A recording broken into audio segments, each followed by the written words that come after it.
Bonjour et bienvenue dans cette vidéo réalisée dans le cadre du cours de dysarthrie et dysfluence de l'UC Louvain. Le contenu de cette vidéo se penche sur les différents facteurs qui influencent l'utilisation de la télélogopédie dans le traitement du bégaiement. Pour ce faire, nous nous sommes basés sur la méta-analyse de Bayati et Ayatollahi datant de 2021. Voici le plan de notre présentation.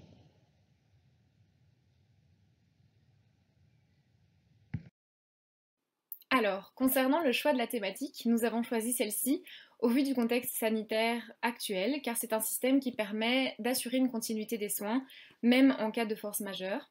Ensuite, il nous a semblé important de nous adapter un maximum aux patients.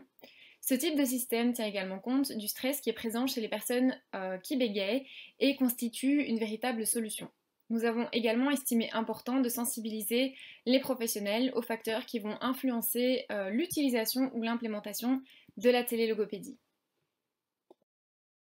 Alors, pour remettre le contexte en 2-3 mots, la télélogopédie, c'est un système qui va permettre de pratiquer la logopédie à distance à l'aide de moyens de télécommunication. Il existe 3 sortes de services: synchrone, donc ça c'est en temps réel, asynchrone du coup en différé, et hybride, c'est un mélange des deux. Alors, concernant la méthode et le design expérimental, cette méta-analyse s'est basée sur différentes bases de données pour récolter des articles qui correspondent aux critères des chercheurs. Après avoir appliqué leurs critères d'exclusion, les chercheurs ont finalement gardé 15 articles les plus pertinents, et les mots-clés utilisés pour sélectionner les articles se rapportaient à la télélogopédie et au bégaiement.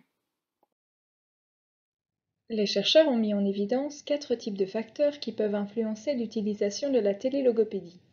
Nous retrouvons les facteurs techniques, cliniques, économiques et individuels. En ce qui concerne les facteurs techniques qui encouragent l'utilisation de la télélogopédie, nous retrouvons d'abord la facilité d'utilisation.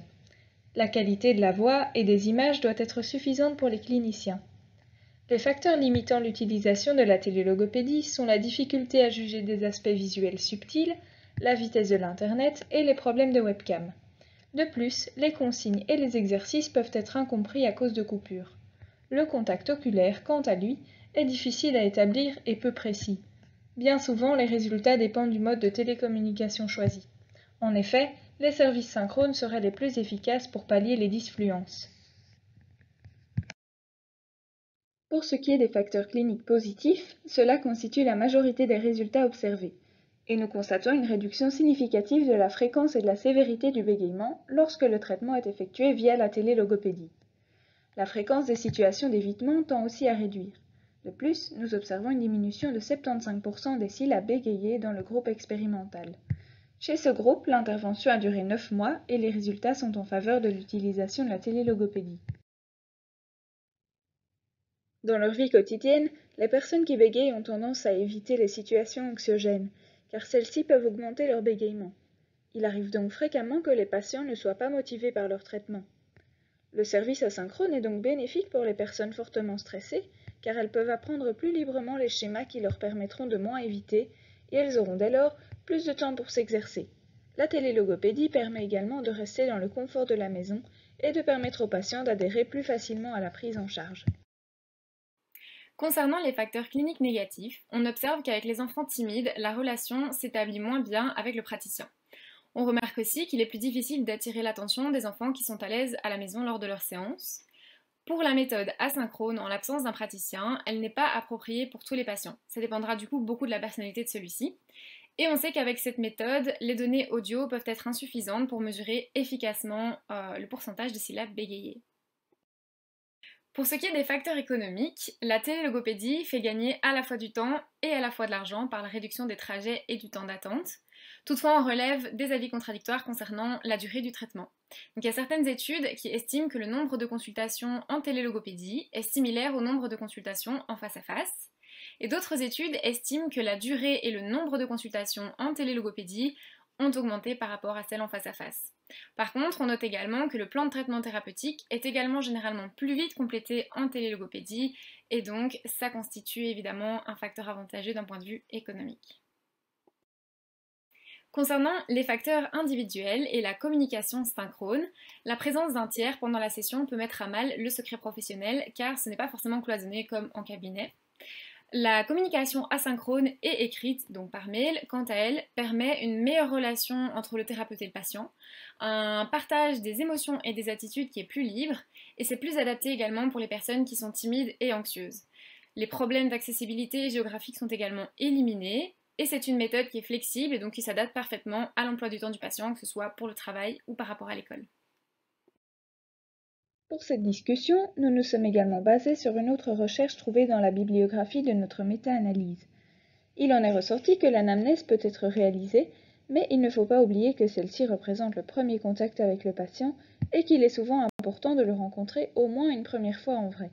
De plus, il n'y a pas de consensus sur les programmes de suivi du patient. Nous avons constaté que parmi les 15 articles, seulement 2 se penchaient sur le suivi. Méthodologiquement, cela représente un trop petit échantillon.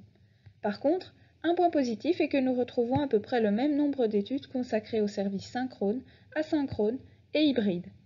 Malheureusement, il ne mentionne pas quel est le meilleur software à utiliser, ni quel hardware et quels outils sont les plus pertinents dans l'utilisation de la télélogopédie. Cela pourrait donc représenter un frein pour les logopèdes qui souhaitent l'utiliser. Pour finir, nous pouvons mettre en évidence les avantages de notre méta-analyse. Celle-ci répond bien à la question de départ, elle détaille les différents facteurs et démontre les différents critères essentiels pour que le patient adhère à la prise en charge. Dans le cadre d'une future recherche, il faudrait établir des guidelines pour les logopèdes. Il faudrait également que les professionnels puissent avoir des informations concernant les programmes d'intervention pour assurer le suivi des patients. Enfin, il faudrait se poser différentes questions. Les évaluations via la télélogopédie sont-elles équivalentes aux évaluations directes ? Comment pouvons-nous objectiver notre évaluation par rapport à celle effectuée en présentiel ? Comment pouvons-nous être sûrs que les données recueillies sont fiables et valides par rapport à celles recueillies lors de séances en face à face ? Alors, finalement, concernant l'application clinique et les pistes pour la pratique logopédique, nous savons que cet outil est efficace et qu'il ne faut pas avoir peur de se lancer dans son utilisation car il s'agit d'une méthode qui est validée empiriquement. De plus, elle permet d'élargir véritablement l'accès aux soins à la patientèle et permet également une plus grande continuité du suivi. Enfin, c'est une méthode qui était déjà utilisée avant la pandémie et elle s'est avérée vraiment essentielle durant cette période de crise sanitaire et nous estimons qu'elle apporte une véritable plus-value dans la prise en charge des personnes qui bégayent en raison de leur stress.